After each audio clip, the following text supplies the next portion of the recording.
Sony has now introduced their brand new PlayStation 5 controller, and oh no, it's actually not called the Dualshock 5 like we all believed, but instead it is called the DualSense. We got hundreds of requests to make a video covering it, but we've been extremely busy with some of our other content as a ton of products just got released during this period. But now that we're finally a bit more free, here are not just my thoughts on the PS5 controller, but also how it compares against all the previous controllers that Sony has ever released. So without any further ado, here is the history of the PlayStation controller. Get all the snacks ready because this is going to be one pretty interesting video. Sit back, relax, and let's take a look.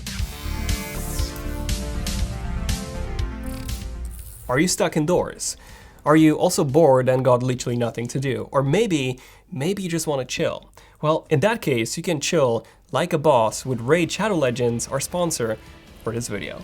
Probably my favorite part about Raid Shadow Legends, aside from the absolutely incredible console quality graphics, is that you can play it on almost anything really. You can play it on your smartphone, you can play it on your tablet, and as a matter of fact, you can even play it on your computer. Yes, you can play Raid from your laptop or from your desktop PC. And then when you're on the go, you can just continue playing right from where you left off on your mobile devices, as Raid does indeed support crossplay. Raid works on Mac, Windows, iOS, as well as Android, and it's also free to play. So definitely try it out using the link below. And Raid is now launching tournaments. You can now compete against the entire Raid community while fighting against dragons and many other massive bosses. At the Spider's Den, the Ice Golem speak, and even fight the mighty Fire Knight. You will get increasing rewards from energy to silver, XP brew, and more. And now, in the brand new Raid patch 1.15 coming out in May, you will be able to compete in a brand new arena tournament and earn points towards improving your gear. Go to the video description, click on the special links, and if you're a new player, you'll get 100,000 silver plus one free champion, the Grumbler. All this treasure will be waiting for you right here. Now, these rewards will only be available for new players and only for the next 30 days, so yeah, hurry up. Number 1. The PlayStation 1 controller. Originally released back in 1994, the PlayStation controller was Sony's very first gamepad that they have ever released. And they bundled this with the original PlayStation. It was based on the Nintendo Super NES controller's design, featuring 4 directional buttons and 4 action buttons, but you see, instead of Sony using letters for their action buttons, they decided to use shapes. We had X, circle, triangle, and square, where X would represent a yes, circle would represent a no, the square button would actually represent a sheet of paper, and it was originally designed for being the info button in games, and then the triangle button would represent a point of view, or the dialogue button in games. Yeah, interesting. However, unlike Nintendo's Super NES controller, Sony decided to add a second pair of shoulder buttons. So in total we had 4 with L1, L2, R1, and R2. Fun fact, the US variant of the PS1 controller was actually 10% larger, to account for the larger hands that the average American had compared to the average Japanese person. Now, you might have noticed that something was missing from the original PS1 controller, and that something were the joysticks. Well, they were in fact added in 1997, 3 years later, when Sony introduced the new dual analog controller. This was, for the most part, just a PS1 controller, but with dual joysticks added to it, for more refined controls in games, according to Sony. The shoulder buttons were now larger, especially the R2 and the L2 buttons, but more importantly, Sony also added an analog button, which was used to switch between different modes. There were 3 modes that this controller had. There was the digital mode, which disabled the joysticks, then we had the analog mode, which enabled the joysticks, and then finally we also had an analog joystick mode, which emulated Sony's separate analog flight stick accessory. The dual analog controller was indeed a pretty big upgrade, and really the first ever upgrade we ever got in a Sony controller. Then, in the same year of 1997, but in November compared to April, Sony released another controller, which they called the Dualshock. The main change from the dual analog controller was the fact that Sony added vibration feedback in order to immerse you more into the game. Now, each game had to support vibration feedback on things such as, punching a character, or doing an action in a game like opening the door, and so on. Actions like this would then trigger the vibration. Nintendo already had this with the N64's Rumble Pack, but Sony decided to step it up a notch by adding a vibration motor in each of the hand grips, for a total of 2 rather than just having one main vibration motor. Not only that, but these 2 motors didn't require a separate battery to work like Nintendo's Rumble Pack did, but instead they just worked inside the controller and they were powered by the controller's cable. So that was pretty big. Games started implementing vibration support heavily, and we all know how important this is today. The other change that the Dualshock brought to the table were even bigger shoulder buttons compared to the dual analog. Next up we had the Dualshock 2. Originally introduced in 2000, the Dualshock 2 was launched alongside the PlayStation 2. The main change, and you can probably tell this as well, was that the entire controller was now black, as opposed to gray, like we had since the original PS1 controller. Aside from this, some users reported that the vibration motor felt stronger in the Dualshock 2, although this was never officially confirmed. But we did indeed get something which was pretty awesome, and that something were pressure-sensitive buttons. So essentially, aside from the joysticks and the start, select, analog, L3 and R3 buttons, the rest of the buttons, so the triangle, square, X, circle, L1, L2, R1, and R2, as well as all the directional buttons, were all pressure-sensitive. Meaning that rather than just registering a value of 1 when pressed, it would register anything between 0 and 1 from the moment you rested your finger on it. This was incredibly useful in racing games where you could accelerate just a tiny bit by only lightly pressing on the shoulder button. So yeah, pretty amazing stuff. Then, in 2006, with the introduction of the PlayStation 3, Sony launched the DualShock 3.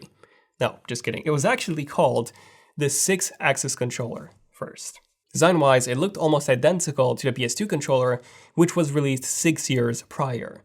But you see, the biggest change here was that it was fully wireless. You still had a cable that you would use for charging, and you could keep it connected to the console if you wanted to do so, but the controller itself could now be fully used without any cable at all, and it would just work as well as before. On top of this, Sony added 6-axis motion sensing technology, hence the name, to their 6-axis controller. This meant that a controller could actually feel rotation and translation across the X, the Y, and the Z axis, allowing you to, for example, control a car by just using the controller as a steering wheel, or control a plane by using the controller like a yoke. Is that how it's called? You know, the thing that I used to fly a plane? A yoke? Anyway, you know which one I mean.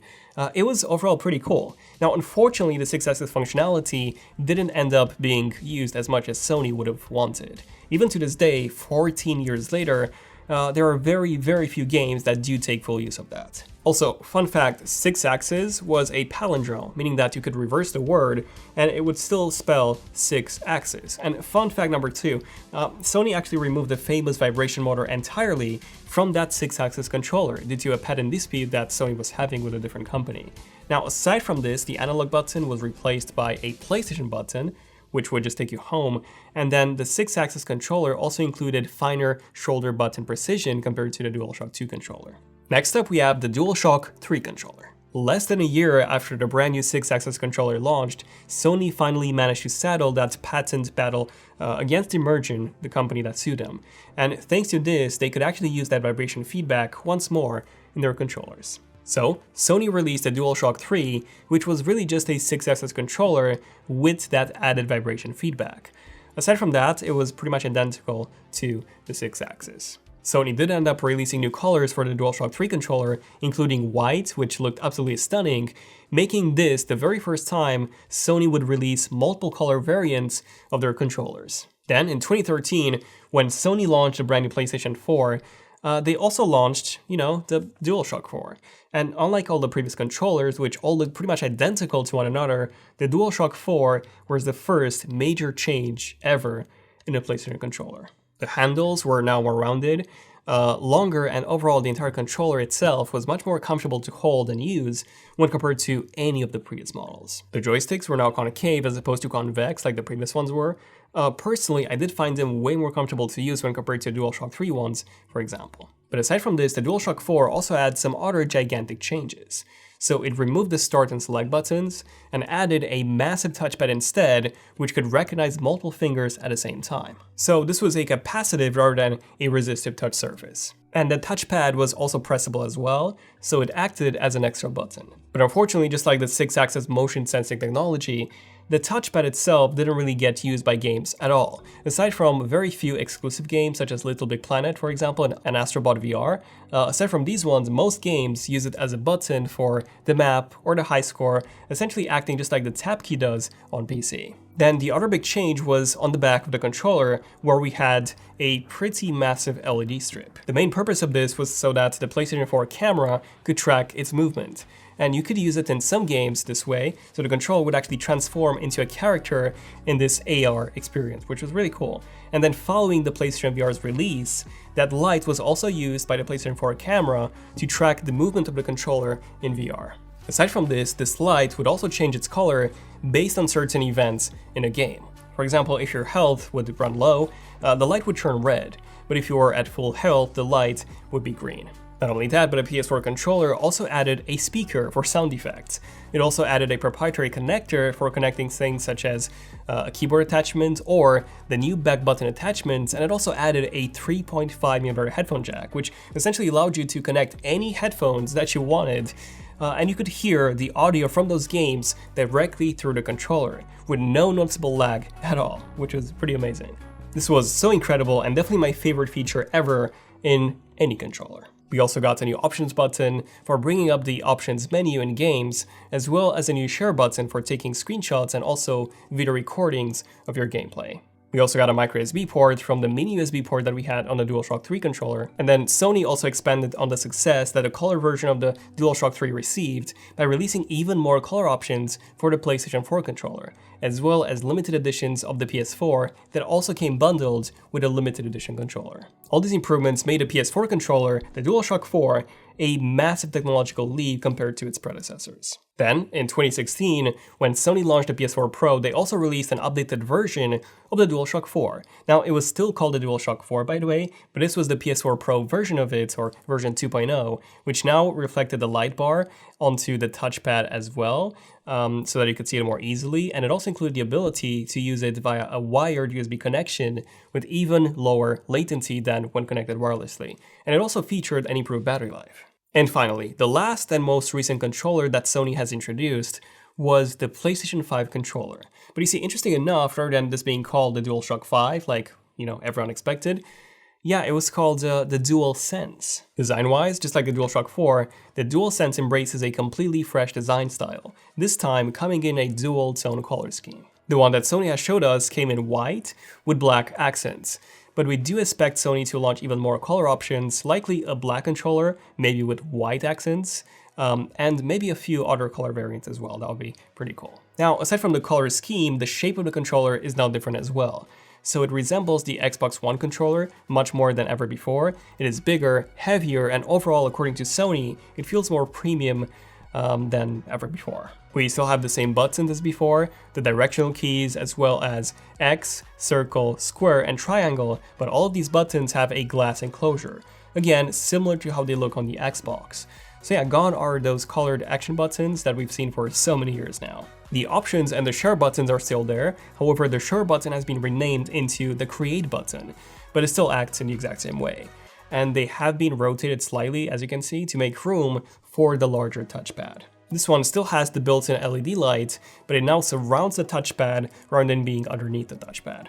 Now, in case you're wondering about the back LED light, this one now seems to be gone entirely, which means that the PSVR 2 will very likely use a very different tracking technology than LED-based. So we've seen multiple patents from Sony on this, where Sony would be using a laser-based tracking system for the PSVR 2, but yeah, anyways, that's not set to be released until 2021 at least. Another change that the DualSense comes with is USB Type-C from the micro USB connector, meaning that now you can use a phone charger as well as a laptop charger or pretty much anything that's USB-C to charge the PS5 controller. The battery life has been improved significantly according to Sony, and they've also added onboard microphones, meaning that you can now chat even without having a microphone plugged in. And of course that the 3.5mm headphone jack, that one is still there in case you want to connect your own headphones. Okay, now let's talk about the big changes here that will actually affect your gameplay. And the first one would be the brand new adaptive pressure sensitive L2 and R2 triggers, which, just like pulling a bowstring or an actual gun trigger, they will be harder to push the further you push them down. Now, this sounds very similar to what Microsoft added in their brand new Xbox One controller. And now, the biggest change, and literally the reason why this is called DualSense, is that it features a full haptic engine all throughout the controller.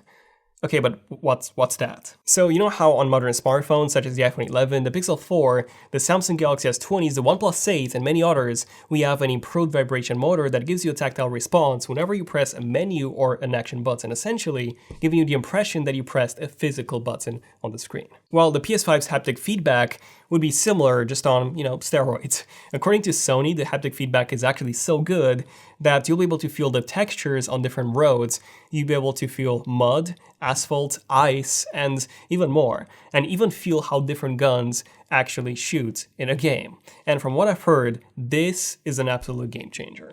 So there we go. This is how far we've come from the original PS1 controller, and I'm personally really looking forward to trying out the PS5 controller out. So yeah, thank you guys for watching. Let me know in the comments what do you guys think about the DualSense and essentially the evolution of the PS controller from the original one up until the PS5 one. And if you want to support the channel, definitely consider subscribing and enable notifications. And if you want to support us even further, also consider joining the Zone by just tapping on that join button down below.